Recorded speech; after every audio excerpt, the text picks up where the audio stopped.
गुरु प्यारी सात संगत जी, राधा स्वामी जी। गुरु प्यारी सात संगत जी, एक बार ब्यास में मीटिंग हुई। बाहर देश से एक बुजुर्ग माता जी आई हुई थी। उन्होंने बाबा जी से पूछा, बाबा जी आपकी हस्ती क्या है? साथ ही कहा, मुझे लंबी चौड़ी बात भी नहीं, एक ही शब्द में कहें। बाबा जी बोले, माता जी मैं तो एक छोटा सेवादार हूँ। जब माता जी ने उनकी बात सुनी तो उनकी आंखों से आंसू आने लगे, जैसे किसी ने नल की टूटी खोल दी हो। उनको रोता देखकर बाबा जी ने बात को बदलना चाहा। बाबा जी बोले, माता जी क्या आपको पता है मैं सेवादार कैसे बना? तब वह बाबा जी की बात को ध्यान से सुनने लगी। जब बड़े महाराज जी ने चोला छोड़ने का फैसला किया तो मुझे स्पेन से अपने पास बुलाया और कहने लगे, गोगी तुम मेरा एक काम करेगा? मैंने कहा, महाराज जी यदि मेरे करने लायक होगा तो ज़रूर करूँगा। हजूर बोले, अब मेरी भोली भाली संगत को तुम्हें ही संभालना है। यह सुनकर मैं वहाँ से उठकर चला गया। मुझे हजूर ने पीछे से फिर आवाज़ मारी।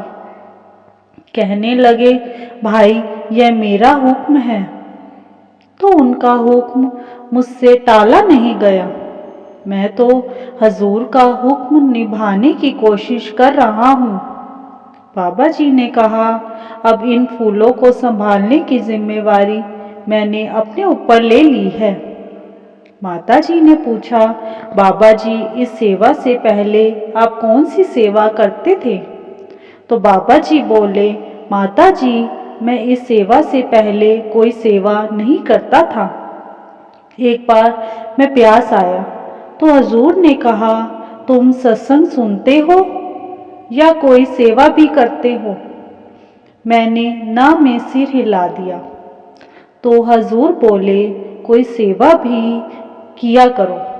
मैंने स्पेन जाकर जब सेक्रेटरी साहब से सेवा मांगी तो वह बोले, यह सेंटर आपके मामा जी का है, आप जो मर्जी सेवा कर लें।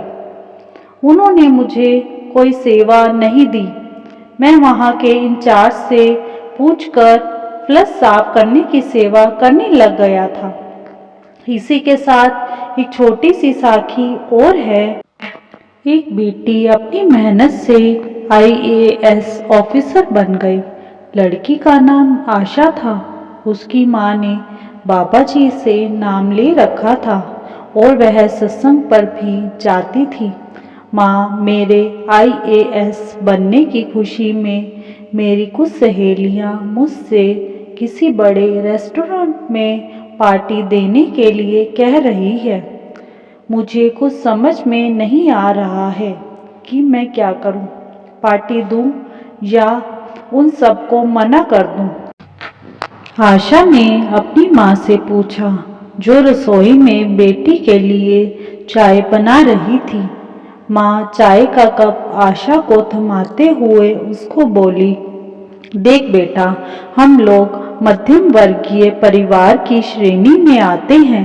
हमें आगे बढ़ता देखकर बहुत लोगों को हमसे ईर्ष्या होने लगती है। तुझे याद है ना कैसे तुम्हारे पापा की गिनती शहर के ईमानदार और मेहनतकश लोगों में होती थी। उनके ऑफिस के लोग तो उनकी ईमानदारी की मिसालें देते थे। फिर कुछ ईर्ष्यालु लोगों ने उन्हें नशे की ऐसी आदत लगवा दी थी कि फिर वह दिन रात नशे में चूर रहने लगे थे। तब तेरे पिताजी को उन्हीं लोगों ने ही गलत ठहरा दिया था, जो कभी उनकी प्रशंसा करते नहीं थकते थे। उन लोगों की वजह से कैसे तुम्हारे पापा को रिश्वत लेते हुए फंसा दिया और उनकी नौकरी चली गई।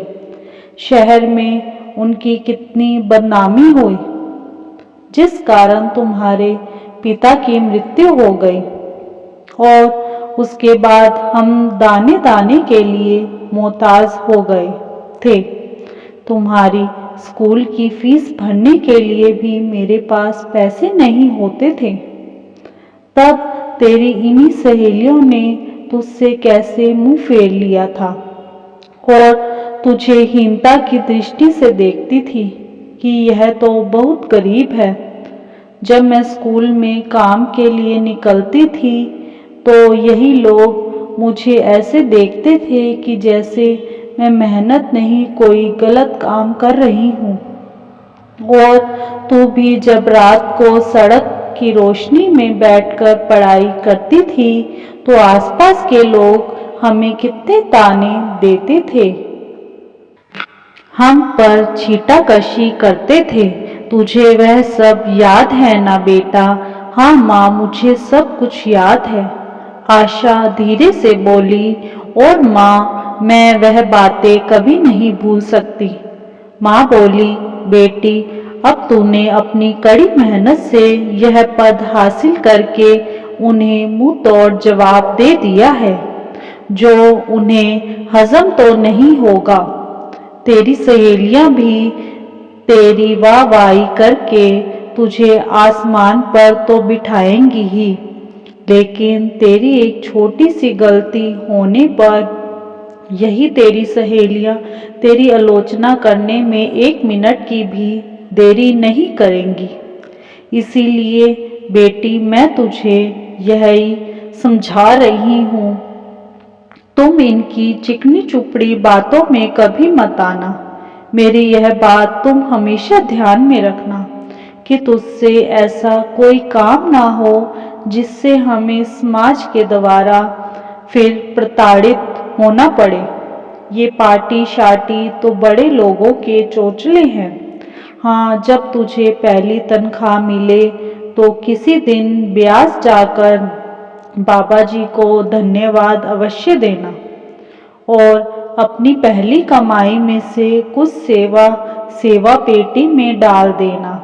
हमारे घर के पास जो मंदिर है, बाहर बैठे गरीब लाचार लोगों की थोड़ी मदद कर देना, क्योंकि जब हमारे पास खाने को कुछ नहीं होता था तो मैं तुम्हारे लिए कई बार उस मंदिर से खाना लाती थी। देखो बेटा, समाज सेवा से बड़ा कोई धर्म नहीं है। किसी की मदद करने में कभी निंदा नहीं होती, दुआएं मिलती हैं। तेरे पापा भी तो ऐसा करते थे। कहते कहते उनकी आंखें नम हो गई। माँ के आंसुओं को पोंछते हुए आशा बोली, माँ, मेरी अच्छी माँ, आप चिंता मत कीजिए।